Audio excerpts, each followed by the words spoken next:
Hi friends, it's your pal Scott Garibay, and today we are going to talk about Dungeons and Dragons as basic equipment for modern life. So this is a term that I learned from Al Mohler. Al Mohler is a personal hero. He is a evangelical Christian teacher. He was connected to the Southern Baptist Seminary, and he just a brilliant guy. I really like him a lot. And one of the best and I don't know if you guys know this, but evangelical Christians are absolutely terrified of technology. It's a really strange thing about, I'm both a Christian and a technologist. I'm a huge technology enthusiast, but I've run into a lot of problems in my Christian life in that most Christians hate, just absolute hate. They're Luddites. They're just absolute Luddites. So, so I was really surprised when Al Mohler described a cell phone as basic equipment for modern life. If you meet somebody and they say, I don't have a cell phone, you're like, oh, okay, well, what's it like in the Amish community? You guys I know your butter's really good. You know, you guys make great sausage, really good furniture. Tell me more about your lifestyle. Right, like generally people have a cell phone, and if they don't, you're like, what, no, you know, I know a group that work very extensively with homeless people, and often homeless people, like more often than not, homeless people have a cell phone. Like, it is astounding. Like, it is just basic equipment for human life. Okay, get this. I'm going to start talking to you about considering Dungeons and Dragons as basic equipment for human life. We've had this idea that, would you like to play Dungeons and Dragons? It's fun. It's enjoyable. It's a nice hobby, right? And I think we need to abandon this, because the reality is, this is my entire point. Dungeons and Dragons is not like a nice to have. It is critical. It is absolutely critical at this point that you have Dungeons and Dragons. It's just the way it is, right? Like, and if you don't have Dungeons and Dragons, that's a serious problem, right? Okay, so let's get into this.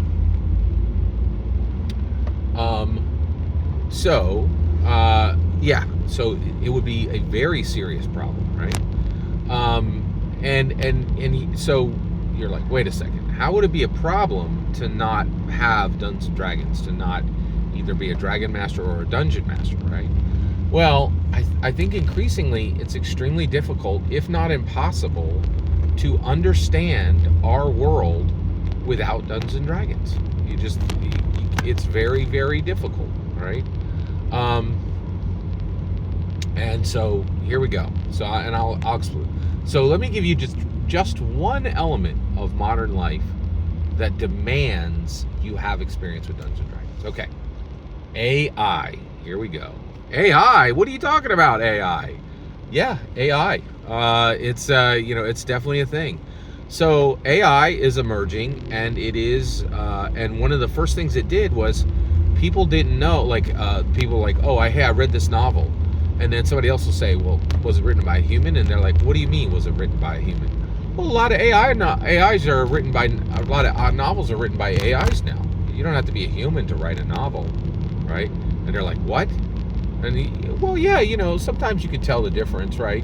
If it had like particular problems with the plot, you could tell. Often you could tell if it was very generic, didn't really, didn't understand human foibles, that kind of thing, right? And so there's this, and then also with art, this literally happened on Dungeons and Dragons. There was a piece by he was an international artist who did an incredible piece. It was in the 2024 Player's Handbook, and it was a dwarf kind of crashing through a door with an axe. And people were like, that. I think his name was Nestor Sandor. I think I might have the name wrong there, but they literally couldn't tell if it was human done or AI done.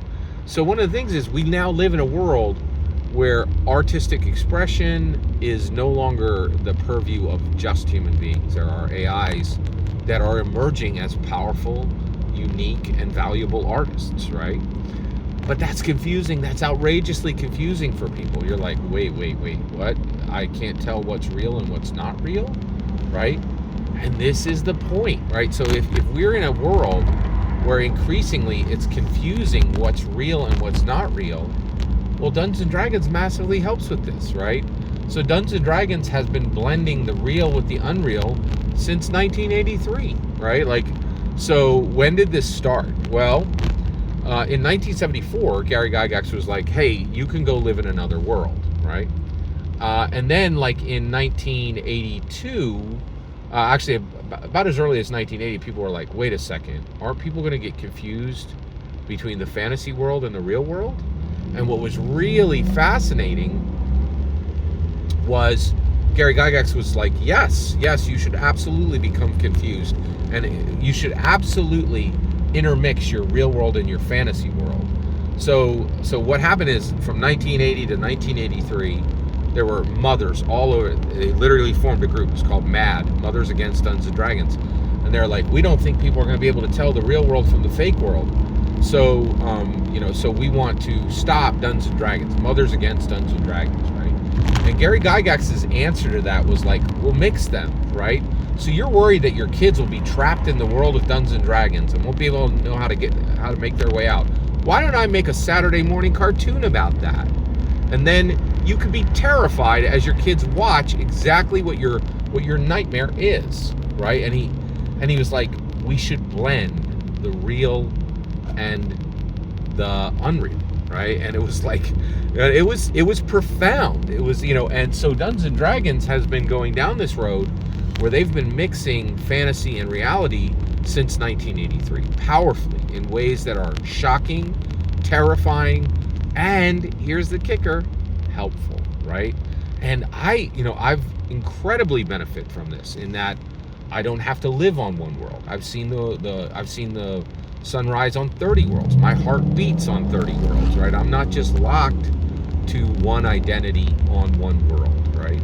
And so as we move into a world where everyone is crashing into these boundaries between reality and fantasy, nothing is better positioned to help with this, to serve as basic equipment for modern life, than Dungeons & Dragons, in my humble opinion. Every single word you just heard is my humble opinion. The important part is when I get to hear your humble opinion, when you get in the comments and send your traffic. Please consider liking, subscribing, and have a fetch millennium.